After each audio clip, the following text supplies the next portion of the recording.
बिस्मिल्लाहिर्रहमानिर्रहीम। अस्सलाम वालेकुम नाज़रीन। इस व्लॉग में आपसे डिस्कस करेंगे, एक तो आईजी पंजाब ने प्रेस कॉन्फ्रेंस की है डॉक्टर यास्मीन राशिद के केस से डिस्चार्ज होने का जो फ़ैसला है उसके ख़िलाफ़, और उन्होंने कहा है कि हम चैलेंज करेंगे इस फ़ैसले को क्योंकि हमारे पास ठोस सबूत मौजूद हैं। इसके ऊपर बात करूँगा। अता ताड़र साहब इसी हवाले से बड़े फ़ाल हैं मीडिया के ऊपर, और वो कह रहे हैं कि अदालत ने उजलत में फ़ैसला सुनाया और गैर कानूनी फ़ैसला, और हम इसको चैलेंज करेंगे, उस पर भी बात करेंगे।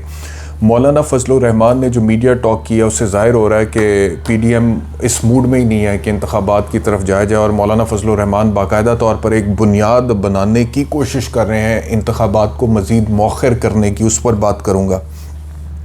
सुप्रीम कोर्ट का फ़ैसला आ चुका है इंतखाबात के केस के हवाले से, और उसमें भी कोई ख़ास डायरेक्शन नहीं आई है इंतखाबात को लेके। सिर्फ इतना उन्होंने कह दिया कि तमाम सियासी जमातें आपस में मिल बैठ कर बात करें और इंतखाबात के हवाले से किसी एक तारीख़ का तयन करें, उस पर बात करूँगा। लेकिन सबसे पहले मैं आपसे डिस्कस करूँ एक बड़ा दिलचस्प वाक़या मेरी नज़र से गुज़रा, जो कि रिपोर्ट हुआ है सोशल मीडिया पे, ख़ास तौर पे वसी पैमाने में। सूडान का एक अरबपति शख्स जिसका नाम लॉरेंस लोएल है, उसे हुकूमत ने, सूडान की हुकूमत ने उसके सोर्स ऑफ इनकम के हवाले से तहकीकात शुरू कर दी। तो जब तहकीकात शुरू कर दी तो शख्स ने अपनी तमाम तर दौलत इकट्ठी की, उसको कनाडा मुंतकिल किया और उसके बाद सूडान से निकल गया। और जाते हुए उसने एक दो जुमले बोले जो बड़े दिलचस्प हैं, मैं आपकी खिदमत में पेश करता हूँ। उसने कहा, जी हुकूमत ने मेरे सोर्स ऑफ गुर्बत के मुतालिक तहकीकात क्यों नहीं की जब मैं जोबा शहर के फुटपाथों पर सोता था, कचरे से चुनकर रोटी के टुकड़े खाता था। जो हुकूमत आपकी गरीबी के ज़राए जानने पर इंटरेस्टेड ना हो, ऐसे इसे कोई हक नहीं कि वो आपकी अमीरी के ज़राए जान ले। तो मैं ये वाक़या पढ़ा तो इंटरेस्टिंग वाक़या मुझे लगा, और मैं हरगिज़ ये नहीं कह रहा कि जो अमीर लोग हैं वो अपने सोर्सेज ऑफ इनकम ना बताएं हुकूमत को या इदारों को, और टैक्स पे ना करें। बिल्कुल ऐसी बात नहीं है। जो अमीर आदमी है उसको टैक्स भी पे करना चाहिए, और जो ओरिजिन ऑफ फंड्स है या ओरिजिन ऑफ वेल्थ है वो भी सर्टनली नॉन क्रिमिनल होना चाहिए, और आपको एक लॉ अबाइडिंग सिटीज़न के तौर पर आगे चलना चाहिए। लेकिन जो इसके अंदर बात इस शख्स ने की है वो मेरे ख्याल में पाकिस्तान में बसने वाले बहुत सारे लोगों की दिल की आवाज़ है। इस हवाले से नहीं कि जब वो अमीर हो जाएं तो हमसे हमारी दौलत के बारे में ना पूछा जाए, बल्कि इस हवाले से कि जब वो गरीब हैं, और बहुत बड़ी तादाद में इस मुल्क में लोग गुर्बत में ज़िंदगी गुजार रहे हैं, ख़त गुर्बत से नीचे ज़िंदगी गुजार रहे हैं, और रियासत जिसके हवाले से कानून ये कहता है, आइन ये कहता है, जो कॉन्स्टिट्यूशन है हमारा, वो तो यही कहता है ना। अब उस आइन को ये हुकूमत कितनी लिफ्ट कराती है वो एक अलग बहस है, क्योंकि अभी भी आइन के मुताबिक इंतखाबात कराने में तो ये लोग इंटरेस्टेड ही नहीं नज़र आ रहे। तो उस आइन में ये लिखा हुआ है कि ये रियासत की ज़िम्मेदारी है कि उसने हर शहरी को राइट टू लाइफ देना है, और राइट टू लाइफ का मतलब ये है कि right to a decent life देना है, रीज़नेबल स्टैंडर्ड ऑफ लिविंग देना है, एक सर्टन क्वालिटी ऑफ लाइफ देना है जिसमें वो 2 वक्त की मुनासिब तरीके से रोटी खा सके, अपने बच्चों को एक अच्छे स्कूल में पढ़ा सके, अपने बूढ़े माँ बाप की सेहत के हवाले से जो भी दवा दारू का ख़र्चा है वो पूरा कर सके। और ये रियासत की ज़िम्मेदारी है कि उसने ये चीज़ें इंश्योर करनी है, ये आइन के अंदर लिखा हुआ है। तो बहुत बड़ी तादाद में इस मुल्क में लोग गुर्बत में ज़िंदगी गुजारते हैं, ख़त गुर्बत से नीचे भी रहते हैं, रोज़ाना अजीब व गरीब हालात का शिकार होते हैं, लेकिन कभी रियासत को, हुकूमत को ख्याल नहीं आता कि इनसे पूछा जाए कि आप किस तरह से अपने, अब बजट आने वाला है ना, इस बजट के हवाले से अभी तो क्योंकि बेल आउट पैकेज भी नहीं आया और उसके बावजूद अब बजट आने वाला है और उसमें टैक्सेस बढ़ाने की बात भी हो रही है, और जिस तरह से महंगाई 38% पे चली गई है, जिस तरह से ग्रोथ रेट ऑलमोस्ट 0% पे है, कभी इस हुकूमत को ये ख्याल आया है कि ये गरीब के बारे में सोचे कि गरीब पे क्या गुजर रही है। सोर्सेज ऑफ इनकम उनसे तो पूछे जाते हैं बाद में जो लोग अमीर हो जाते हैं, लेकिन सोर्स ऑफ गुर्बत के ऊपर क्यों नहीं काम होता हमारे मुल्क में, क्यों नहीं होता? और मैं सर्टनली यहाँ पर इमरान खान का वो जो प्रोग्राम था ना, लंगर खाने वाला, लंगर खाने जो लगाए थे और एहसास प्रोग्राम और वो पनाहगाहें वगैरह, लोगों को उससे प्रैक्टिकली फ़ायदा हुआ था।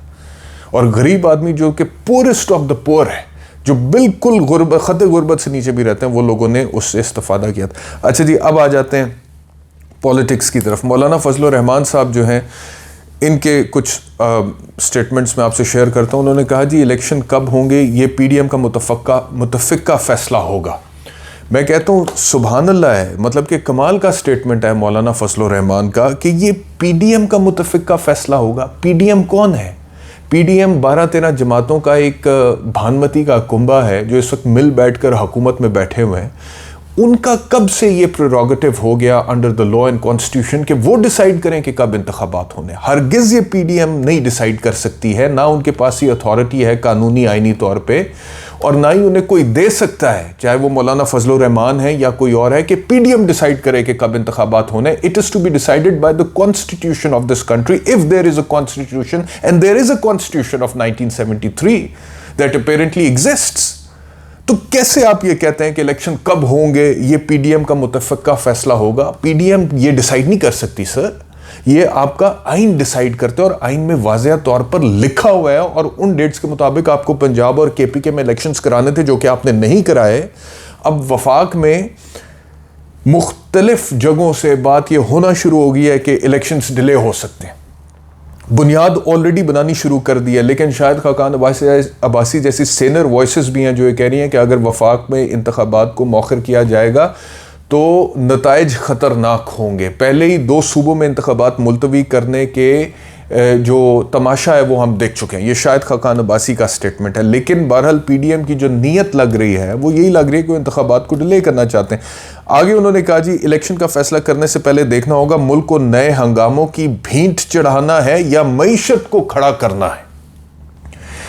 मैं कहता हूं कि यह भी कमाल स्टेटमेंट है कि आप कहते हैं कि इलेक्शंस करवाएंगे तो हंगामे हो जाएंगे, बल्कि इलेक्शंस ना करवाने से हंगामे होते हैं। जब लोगों को उनका राइट टू डेमोक्रेसी या right to cast exercise the vote deny आप करेंगे तो लोग घुटन का शिकार होंगे ना, लोग फ्रस्ट्रेशन फील करेंगे कि ये क्या बात हुई, ये केयर टेकर सेटअप्स थे जो 90 दिन के लिए आए थे, जिनको हमने वोट नहीं किया, ये हमारे ऊपर हुक्मरान के तौर पर आकर बराजमान हो गए हैं, अंडर व्हाट अथॉरिटी।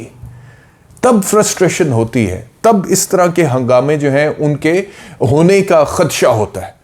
इंतखाबात अगर आप करा देंगे मिसाल के तौर पे, तो फिर तो लोग जाहिर बात है अपना राइट टू वोट एक्सरसाइज करेंगे, और वो चीज़ पॉलिटिकल स्टेबिलिटी लेकर आती है, सियासी इस्तेहकाम लेकर आती है। अच्छा, लेकिन ये जो कह रहे हैं मौलाना साहब कि देखना होगा कि मुल्क हंगामों की भेंट ना चढ़े या मईशत को हमने खड़ा करना है, तो पिछले 1 साल में आपने बड़ा ज़बरदस्त मईशत को खड़ा किया है। किधर खड़ा किया लाकर? मैं कहता हूं उस नहज पर लाकर खड़ा कर दिया जहां हर रोज बात हो रही होती है ये मईशत के एक्सपर्ट्स की तरफ से कि पता नहीं आज डिफॉल्ट होंगे या कल होंगे या अगले क्वार्टर में होंगे या उससे अगले क्वार्टर में होंगे। अगर IMF बेल आउट नहीं करता तो पाकिस्तान कैसे इस प्रॉब्लम में से बाहर निकलेगा? प्लान बी क्या है अगर है तो? और जो गुर्बत है वो आपके सामने है, जो इन्फ्लेशन है वो 38% पे है, one of the highest in the history of this country. जो ग्रोथ रेट है वो वर्चुअली 0% पर है। तो मईशत को तो आपने ऐसी नहज पर लाकर खड़ा कर दिया है। आप कहते हैं मईशत को खड़ा करना है, किधर खड़ा करना है? पहले ही आपने उसे ऐसी नहज पर लाकर खड़ा कर दिया है जहां पे 22 करोड़ अवाम में एक बहुत बड़ी तादाद की चीखें निकल गई हैं कि उन्हें समझ नहीं आ रहा कि इस महंगाई की सिचुएशन में, इस महंगाई के दौर में वो एक डिसेंट लाइफस्टाइल को इंश्योर कैसे करें। आगे वो कहते हैं मुज़ाकरात ना पहले कभी PTI से करने का प्लान था, ना अब पाकिस्तान तहरीक इंसाफ से मुज़ाकरात होंगे। वेरी गुड, ये भी बड़ा ज़बरदस्त स्टेटमेंट। मतलब कि हर स्टेटमेंट अपने तई कमाल की एक विजडम रखता है मौलाना फजलुर रहमान की। मुज़ाकरात ना पहले हो सकते थे, ना अब हो सकते पाकिस्तान तहरीक इंसाफ से। क्यों? इसलिए कि आप अपने इक़्तिदार को तवालत बख्शना चाहते हैं, और उसका यही एक तरीका है कि पाकिस्तान तहरीक इंसाफ से ना तो आप मुज़ाकरात करें, ना आप इलेक्शंस की तरफ जाएं और मामलात को बंद गली की तरफ ले जाएं। चाहे जो भी नुकसान होता है पाकिस्तान के अवाम के दिलों में, जो भी उसका असर होता है, उससे मुबर्रा होकर आप सिर्फ ये चाहते हैं कि आपका इक़्तिदार चंद दिन और चंद महीने और जो है ना वो चलता रहे। इसीलिए आप कहते हैं कि मुज़ाकरात नहीं हो सकते। और आखिरी बात उन्होंने की, अगर अदालत समझती है PTI पर पाबंदी होनी चाहिए तो खस कम जहां पाक। तो ये उन्होंने अदालत पे ये इनकी मेहरबानी है कि छोड़ दिया। वैसे तो बाकी सारी चीज़ें उन्होंने खुद से कह दी हैं कि इलेक्शन कब होंगे PDM डिसाइड करेगी, PDM का मुतफ़क्का फ़ैसला होगा। ये देखना होगा कि मईशत को कैसे खड़ा करना है, हंगामों की तरफ भींट नहीं चढ़ाना मुल्क को इलेक्शंस के ज़रिए। बाकी सारे उन्होंने अपने डिसीजन जो हैं वो दे दिए हैं, फतवे भी दे दिए हैं, लेकिन यहाँ पर उनकी मेहरबानी है कि उन्होंने इलेक्शंस पर छोड़ दिया है कि PTI पर पाबंदी होनी चाहिए। ये अदालत फ़ैसला करेगी। बहरहाल इस सारी सूरत हाल में आपको ये भी बताता चलूँ कि एक तरफ मौलाना फजलुर रहमान इंतखाबात को मुलतवी करने के हवाले से बुनियाद बना रहे हैं, दूसरी तरफ सुप्रीम कोर्ट का फ़ैसला आ चुका है और वो फ़ैसला जो है उसमें कोई ख़ास बात नहीं है।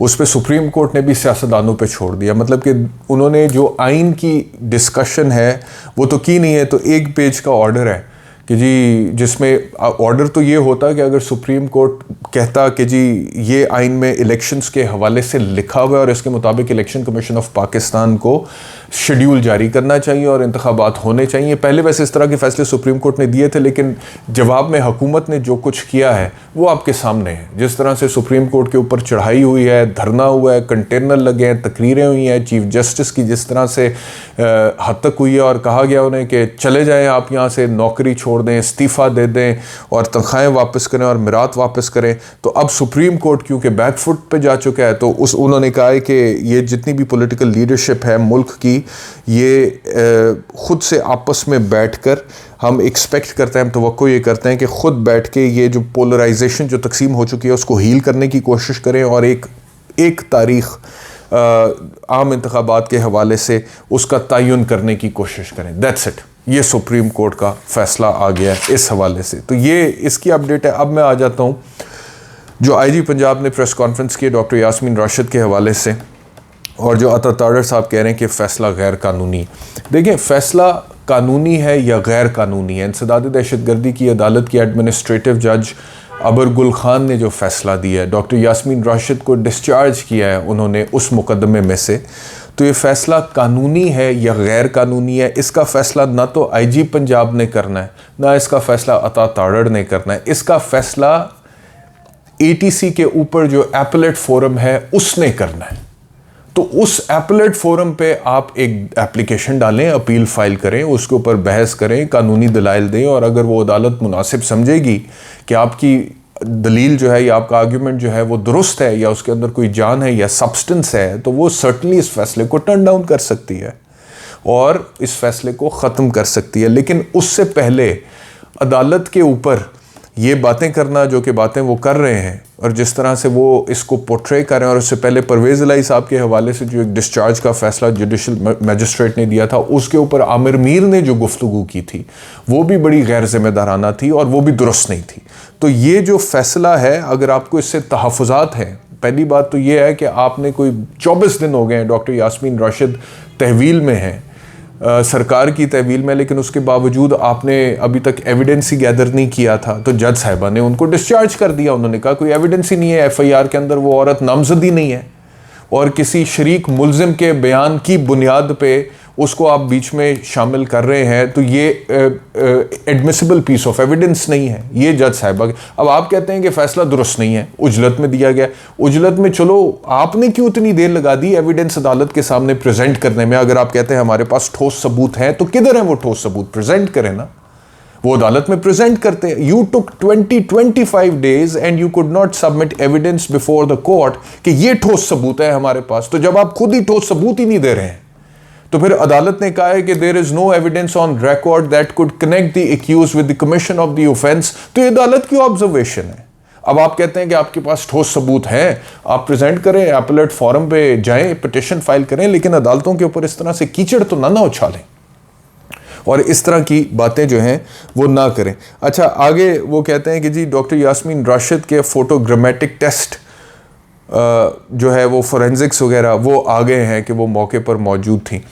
तो ये अब अदालत ने देखना है कि डॉक्टर यास्मीन राशिद की मौजूदगी मौके पर बज़ाहिर काफ़ी है उनको गुनहगार समझने के लिए, या फिर मौजूदगी के बाद का जो उनका कॉन्डक्ट है उसमें कोई क्रिमिनल एलिमेंट या प्रोस्क्राइब्ड एलिमेंट है जिसकी बुनियाद पे उनकी किसी न किसी तरह की कोई लायबिलिटी हो सकती है। देखिए ना, वहाँ पे मौजूद होना, जब हज़ारों लोग मिसाल के तौर पे या सैकड़ों लोग वहाँ पे मौजूद हैं और उनमें से चंद लोग या चंद 100 लोग अंदर गए हैं जिन्होंने तोड़ फोड़ जलाओ घिराव किया है और बाकी लोग बाहर थे, और बाहर वालों में बहुत सारों के वहमो गुमान में भी नहीं था कि यहाँ पे इस तरह का कोई वाक़या हो सकता है। तो वो जो लोग अंदर गए थे वो अंदर किसी की ईमा पर गए थे, किसी के वरगलाने पे गए थे, किसी प्लानिंग के थ्रू गए थे। ये सारी चीज़ें अगर आपके पास सबूत हैं, आप कहते हैं कि 41 कॉल्स हैं डॉक्टर यास्मीन राशिद की, तो उन कॉल्स में क्या गुफ्तगू हुई है? पीटीआई वाले कहते हैं कि डॉक्टर यास्मीन राशिद की वीडियोस मौजूद है कि वो अंदर जाने से रोक रही थी लोगों को। तो आप कहते हैं कि 41 कॉल्स हैं, तो वो 41 कॉल्स प्रेजेंट करें ना अदालत में, कोर्ट को प्रेजेंट करें और बताएं कि उन कॉल्स के अंदर क्या लिखा हुआ है, उसका ट्रांसक्रिप्ट बनाएं बाकायदा तौर पे और अदालत को सबमिट करें। अगर वो 41 कॉल्स के अंदर एविडेंस मौजूद है ऐसा जो कि कनेक्ट करता है डॉक्टर यास्मीन राशिद को with the commission of the offence, तो अदालत अकॉर्डिंगली अपनी ऑब्जर्वेशन देंगी। लेकिन अदालत में तो आपने कुछ दिया ही नहीं है और अब अदालत का फैसला आ गया है, तो आप फैसले के ऊपर तहफ़्फ़ुज़ात का इजहार कर रहे हैं, तो वो आप तहफ़्फ़ुज़ात का इजहार करें, लेकिन एप्पलेट फोरम पे ज़रूर जाएं और वहाँ पे अपने आर्ग्यूमेंट्स जो है ना वो दें। तो ये डॉक्टर यास्मीन राशिद के हवाले से है। और आखिरी मैं आपको ये बताऊं कि महमूद रशीद साहब जो है उनको जुडिशल रिमांड पे जेल भेज दिया गया और पुलिस ने उनका भी जिस्मानी रिमांड मज़ीद तलब किया था, लेकिन अदालत ने वो बात मानी नहीं और उनको जिस्मानी जुडिशल रिमांड पे जेल मुंतकिल कर दिया गया। आज के लिए इतना ही, इंशाल्लाह दोबारा मुलाकात होगी। अपना ख्याल रखिए। अल्लाह हाफ़िज़।